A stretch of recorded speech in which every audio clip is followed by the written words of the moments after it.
सभी शिक्षक बंधुओं का स्वागत है आपके अपने YouTube चैनल टीचर अपडेट 247 पे। साथियों, वीडियो को स्टार्ट करने से पहले आप सबसे रिक्वेस्ट है कि अगर आप चैनल पे नए हैं तो प्लीज़ चैनल को सब्सक्राइब कर लें, वीडियो को लाइक कर दें, अपने दोस्तों के साथ शेयर कर दें और कमेंट भी कर दें। इस वीडियो में मैं आप सबको जो नया वेतन आयोग लागू होने वाला है उसके बारे में डिटेल में कुछ बताने का प्रयास करूँगा। अब इसमें कुछ साथियों का कटाक्ष जो निकल कर सामने आएगा कि अभी 7th पे मिला नहीं और लगे आप 8th पे की बात करने। दोस्तों, 7th पे के लिए आप लड़ाई लड़ रहे हैं, जिसका जो पटना हाई कोर्ट के ऑफिशियल वेबसाइट पे जो डायरी नंबर है वो 16-276/2025 है। वहाँ जाके आप इस केस का स्टेटस देख सकते हैं। अभी जो हमारी लड़ाई चल रही है वो एक लंबी लड़ाई होगी और इसका अभी तक एक फ्रेश सुनवाई भी नहीं हुआ। पहली सुनवाई भी इस केस का अभी तक नहीं हुआ है। तो इस सब में आपके सहयोग और साथ की आवश्यकता है, चाहे वो जन समर्थन हो चाहे वो धन समर्थन हो। अब यहाँ पे देखिएगा, आप सबको मालूम है कि हमारा जो डीए है वो 50% ही अभी भी मिल रहा है, जो कि 58% होना चाहिए। और ईमेल करने पे जवाब क्या आ रहा है कि आपका 7th पे के अकॉर्डिंग पेमेंट नहीं होता है, इसलिए आपका 58% डीए नहीं हो सकता है। तो 7th पे तो होना अति आवश्यक है। लेकिन इसी बीच जो खबर आई है उसको समझिएगा जरा सा। वीडियो में लास्ट तक बने रहिए, भविष्य में आप ही के काम के लिए है, अदरवाइज आप वीडियो को बाइकआउट कर सकते हैं, आपकी मर्जी है। 8वां वेतन आयोग फिटमेंट फैक्टर से वेतन पेंशन में बड़ा बदलाव संभव, कब जारी होगी अधिसूचना? अभी 8th पे के अकॉर्डिंग जो भी सूचनाएं हैं उसको लेकर के क्या जानकारियां निकल के सामने आई है।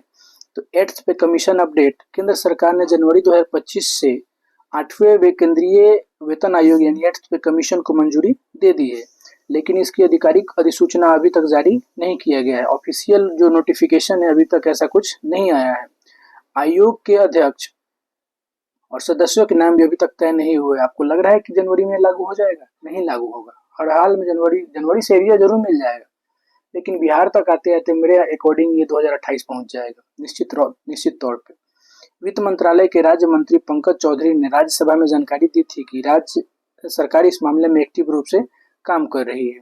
पता नहीं कौन सा एक्टिव है, हमें तो पैसिव लग रहा है। आगे अधिसूचना और नियुक्ति की प्रक्रिया अगर देखा जाए तो पंकज चौधरी ने कहा कि 8वें वेतन आयोग से संबंधित अधिसूचना उचित समय पर जारी की जाएगी। उचित समय मतलब दुनिया तबाह हो जाएगी तब।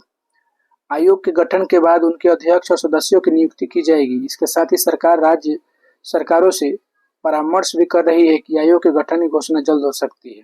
बहुत अच्छा परामर्श करते रहिए, मतलब अपना पूरा टाइम दीजिए, 9-10 साल में लगा दीजिएगा, उम्मीद है। 8वें वेतन आयोग में वेतन और पेंशन बढ़ाने का सबसे महत्वपूर्ण आधार फिटमेंट फैक्टर है। फिटमेंट फैक्टर के बारे में मैंने आपको ऑलरेडी वीडियो में एक बता दिया था, फिर भी यहाँ पे समझिएगा।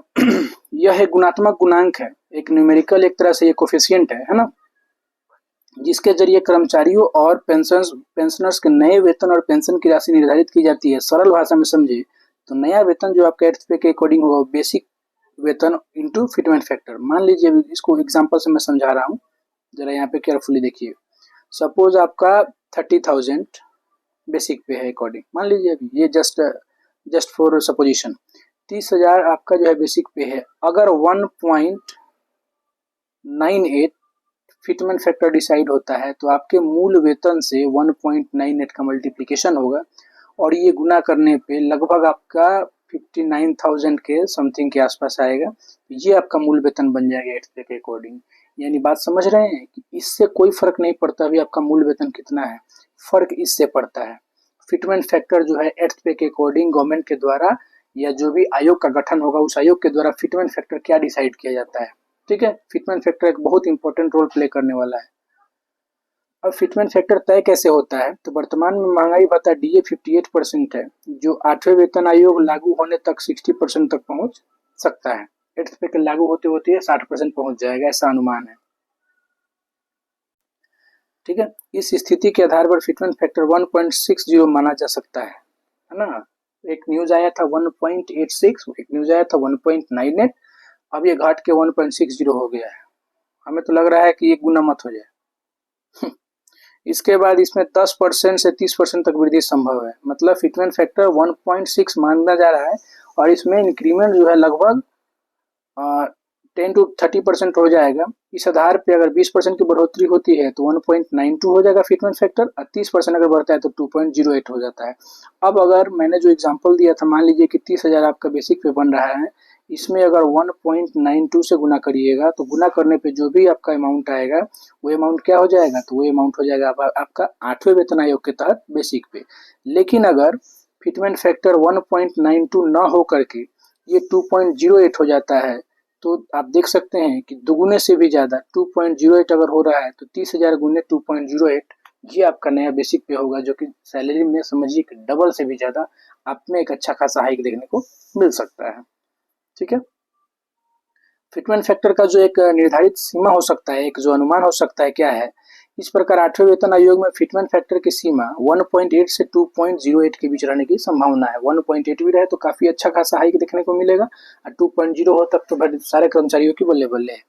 यह फिटमेंट फैक्टर नए वेतन और पेंशन की गणना में मुख्य भूमिका निभाएगा। बिल्कुल सही बात है, चूंकि ये गुणात्मक गुणांक है, एक तरह से संख्यात्मक गुणांक है, तो निश्चित तौर से ये क्या होगा, अपना एक अलग रोल निभाएगा। यानी कुल मिला के अगर बोला जाए तो फिटमेंट फैक्टर जो था आपका, ये क्या है, तो ये आपका वर्तमान में जो मूल वेतन होगा जिसको आप बेसिक पे बोलते हैं, तो मूल वेतन का एक समझिए एक तरह समझिए कि ये गुणांक है। गुणांक कैसे है, तो मैंने आपको बता ही दिया, जो भी आपका वर्तमान में मूल वेतन है उसमें इस फिटमेंट फैक्टर से गुना हो जाएगा, जो रिजल्ट आपका आएगा, जो प्रोडक्ट आपका आएगा वही आपका जो है 8वें वेतन आयोग के तहत मूल वेतन हो जाएगा। तो मैं उम्मीद करता हूँ कि आपका इंक्रीमेंट जल्दी लगे, इंक्रीमेंट जल्दी लगेगा तो मूल वेतन बढ़ेगा, मूल वेतन बढ़ेगा तो इन दोनों का प्रोडक्ट होने के बाद नया जो प्रोडक्ट आएगा जो गुना करने के बाद वो भी बढ़ेगा। अब एक और बात है, बहुत सारे साथी खुश हो रहे होंगे कि अगर 30,000 हमारा अभी मूल वेतन है और इसमें अगर 1.92 अगर फिटमेंट फैक्टर हो रहा है तो हमारा तो मैंने सैलरी हो जाएगा एकदम जबरदस्त। अब इसका फिर 58% डीए मिलेगा, 58% डीए मिलेगा, तो ये सोच दिमाग से निकाल दीजिए। बोलिएगा ये क्या बात हुआ, मूल वेतन जो होगा, मूल वेतन उसका तो डीए वर्तमान में जो होगा ही ना उसी के अकॉर्डिंग मिलेगा ना। हो सकता है उस समय 60% हो जाए, आप बोल रहे हैं कि ऐसा नहीं मिलेगा। तो देखिए यहाँ पे इस बात को समझिएगा जरा। क्यों समझिएगा, अच्छे से समझिए। जैसे ही आपका फिटमेंट फैक्टर से आपका मूल वेतन गुना होता है, जो प्रोडक्ट आता है, तो आपका जो डीए होता है वो हो जाता है 0%। 0% मतलब समझ लीजिए, मैंने जीरो से स्टार्ट हो जाता है। ये नहीं कि पूरा गुना होकर सर तो जीरो आ जाएगा, हम लोग को पेमेंट नहीं मिलेगा, ऐसा नहीं सोचना है। अगर 1% हो रहा है, मान लीजिए 1 हो जाएगा डीए, तो आपका मूल वेतन पे 1 होगा, फिर कैबिनेट बैठक में बढ़ के 2, 3, 4, 5 जैसे बढ़ के 60, 58, 60 तक पहुंचेगा। समझ रहे हैं बात को। यानी जैसे ही आपके फिटमेंट फैक्टर से मल्टीप्लाई होगा आपके डीए का, सॉरी फिटमेंट फैक्टर से मल्टीप्लाई होगा आपके मूल वेतन का, आपका डीए जो है वो 0 से काउंट होना शुरू हो जाता है।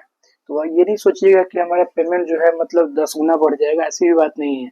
डबल के अकॉर्डिंग अनुमान है, और ये अनुमान है कि 8th पे के अकॉर्डिंग सारे कर्मचारियों को इसका लाभ जल्द से जल्द मिले।